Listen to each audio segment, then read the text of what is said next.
Welcome to the Red Pill Podcast, powered by AgencyX.net. Explore AI-driven creativity, groundbreaking innovations, and industry insights, all in one game-changing podcast.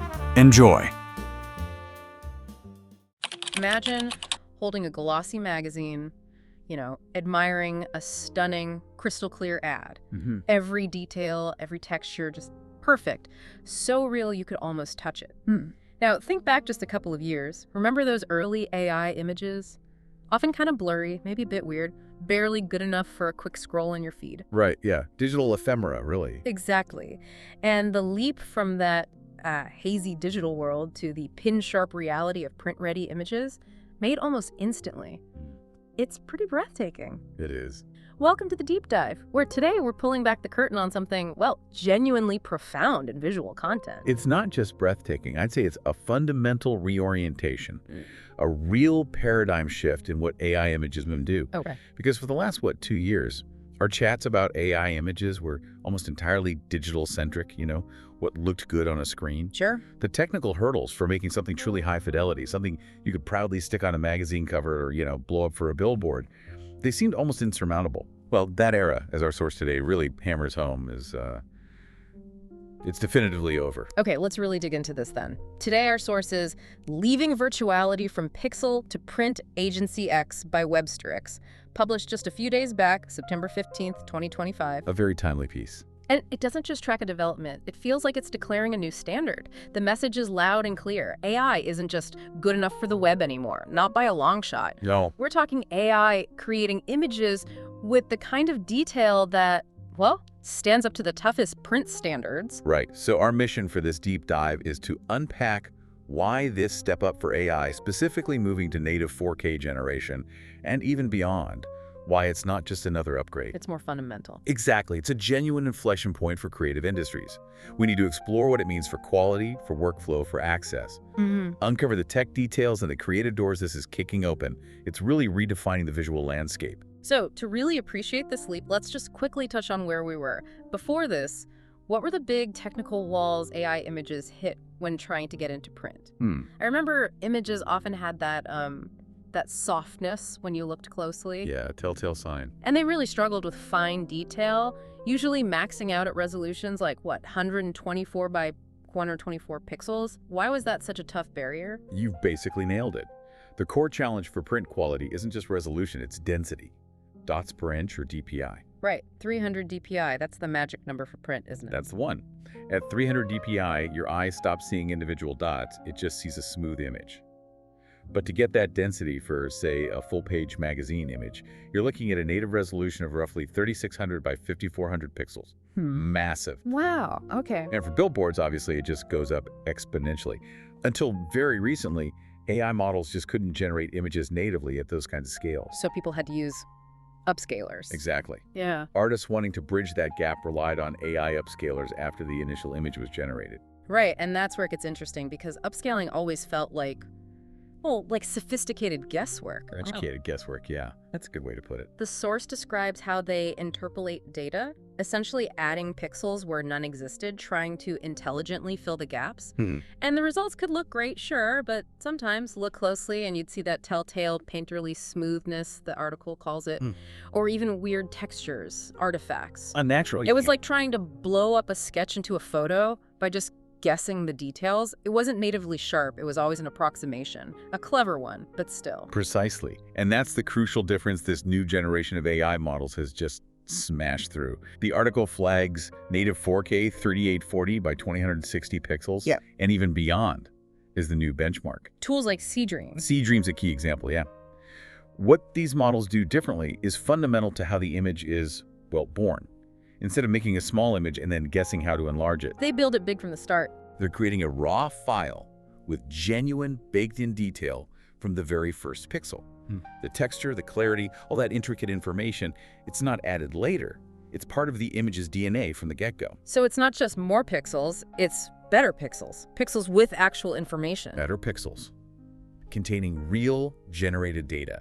That's the key. Okay, that makes a huge difference. So let's unpack the real-world benefits. This native 4K, this baked-in detail. how does it actually change the final image quality? What can we see? Well, the first thing is just the startling fidelity of textures, like pin-sharp textures. Think about it. Every single strand of hair, every tiny pore on skin, the specific roughness of bricks on a wall. Not just a blur suggesting texture. No, they're defined by actual intrinsic data now, not algorithmic guesses. This level of detail gives a realism, a believability that was honestly just out of reach before. It's like the difference between a really detailed painting and a photograph. Both valuable, but one captures a different kind of reality. And what about text and logos? The source mentions flawless typography and logos.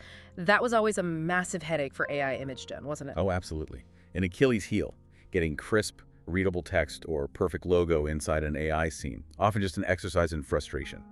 Hit and miss. But now, with higher native resolutions, it's dramatically improved. What does that unlock? That sounds huge for designers. It is massive. I mean, for any brand, any publication, text and logos have to be perfect. Non-negotiable. Right. The old limits meant AI images were often useless for anything needing precise branding. Now, this improvement makes AI images viable for so many more professional design jobs, ads, book covers, packaging where perfect text is essential. It bridges a huge gap, making these visuals genuinely production-ready for commercial work. And for art directors, confident cropping and zooming, that sounds like gold. They get incredible flexibility in layout because they can crop into a native 4K image without fear of it dissolving into a blurry mess. Think about that freedom. You're not locked into the initial framing. You can find multiple compositions within one generated asset. Explore different crops, different focuses. That's a big change in workflow. And what's truly revolutionary here isn't just one thing, like better textures or better text.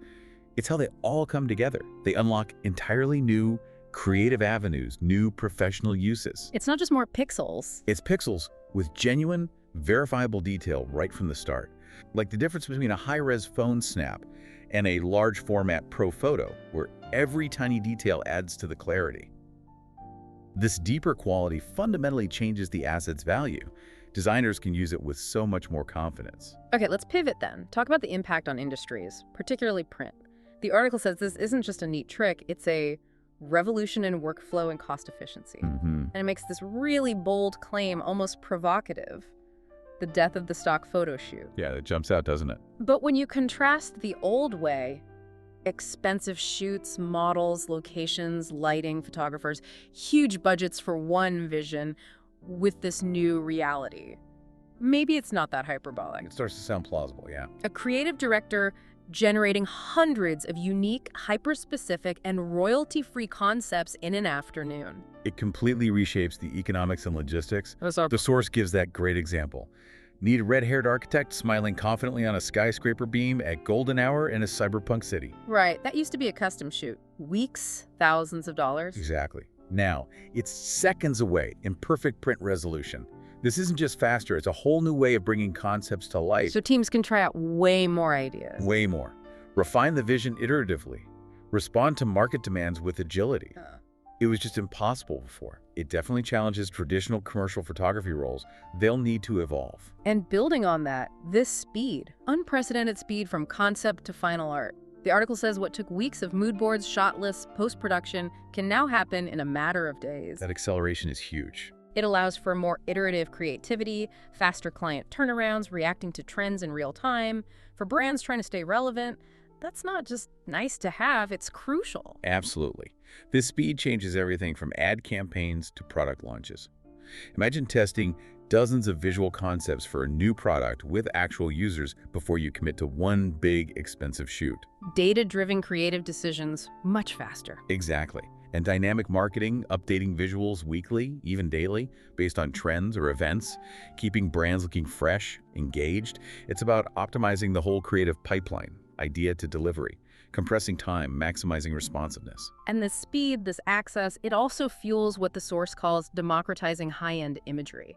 This feels really important for the smaller players, right? Yeah, it's hugely significant, yes. Quality visuals that used to belong only to agencies with six-figure budgets are now within reach for indie creators, small businesses. It properly levels the playing field. I mean, think about it. A local bakery can get stunning custom wall art for their shop.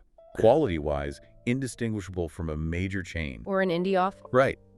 An indie author with maybe a few $100 for their cover can now generate a jaw-dropping wraparound design that looks like it came from a top publishing house. Yeah. No compromise on resolution or art. It's not just saving money then. No, it's empowering this whole ecosystem of smaller creators, entrepreneurs, letting them compete visually with the big guys.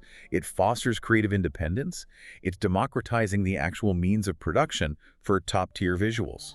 So all this points towards what the article calls the Great Migration, why AI is leaving social media, which makes sense. For ages, social media was AI's main stage, right? Best testing ground. Low-resolution, high-noise environment. Content consumed fast, tossed aside. The bar for good enough was pretty low. Understandably. But hitting native 4K, AI is clearly aiming higher now, moving beyond that quick-hit temporary space. It's building tools for more serious, permanent, quality-conscious applications. And that brings up a crucial point about the shift in purpose. The focus has moved decisively from generating a quick meme to generating a final asset. Right. The whole conversation around AI imagery has grown up.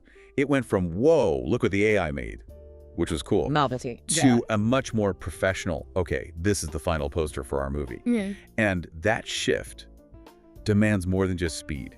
It needs rock-solid reliability, precision, uncompromising quality. It's not just about making an idea anymore. It's about making a finished, polished product, ready for the public, whatever the medium. It really is astounding when you think about the progress in just 2 years, the article says. Incredible speed. Back in 2022, we were genuinely astounded by the first coherent, maybe dreamlike low-res images. They were curiosities, hints of what might come. Exactly.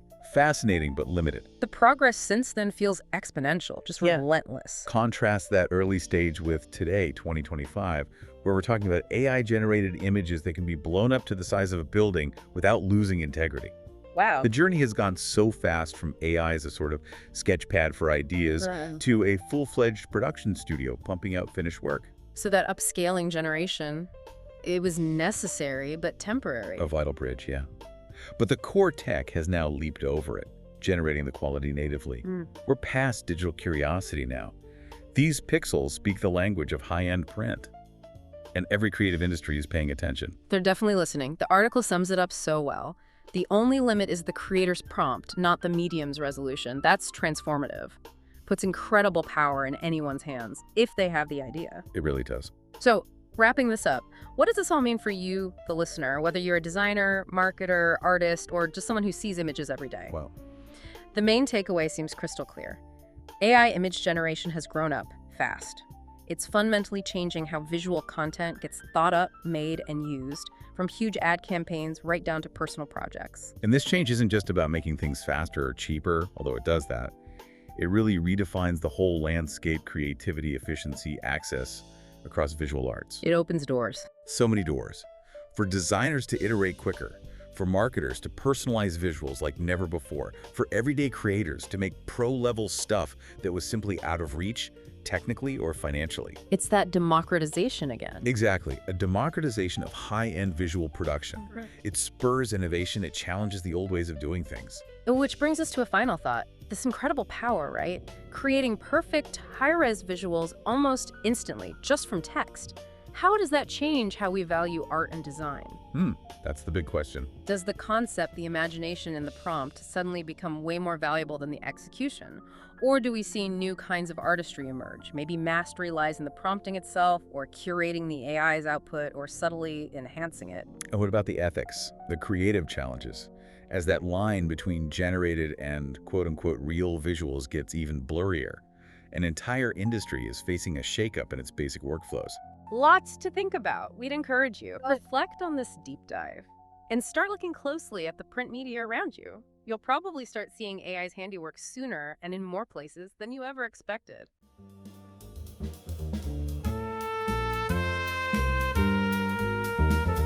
That's a wrap for this episode of the Red Pill Podcast. If you enjoyed diving deep into the future of AI and media, make sure to follow and subscribe so you never miss an episode. Stay tuned. Bigger insights, bolder ideas, and game-changing discussions are coming your way. Sponsored by agencyx.net.